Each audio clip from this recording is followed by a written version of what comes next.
মেয়েদের তো বিয়ের পর কোনো স্বপ্নই থাকতে নেই, তাই না? মা, আমি অফিসে বেরোলাম। হ্যাঁ, সাবধানে যাস। ও, তুমি বেরিয়ে যাচ্ছ এখনই? 2 মিনিট দাঁড়াও না, আমি বোতলটা রেখে এক্ষুনি চেঞ্জ করে আসছি। কেন বৌমা, তুমি আবার ওর সাথে কোথায় যাবে? আসলে মা, আজকে আমার কলেজে অ্যাডমিশন নেওয়ার লাস্ট ডেট। না না, অ্যাডমিশন করবে মানে? তোমার বিয়ে হয়ে গেছে, এখন ঘর সংসার সামলাও, তুমি পড়াশোনা করবে কি বলছো? না না, ফর্ম ফিল আপ করতে হবে না। মা, এটা আপনি কি বলছেন? মা তো ঠিকই বলছে, আর পড়াশোনা করে কাজ নেই, তুমি এখন থেকে সংসার সামলাও।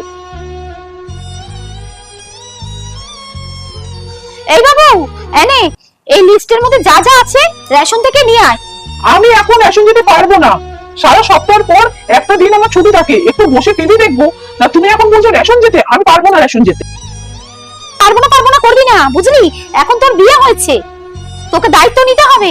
যা, গিয়ে রেশনটা নিয়ে আয়। ধর। আগে যদি জানতাম বিয়ে করলে এত দায়িত্ব বেড়ে যাবে, আমি বিয়েটাই করতাম না।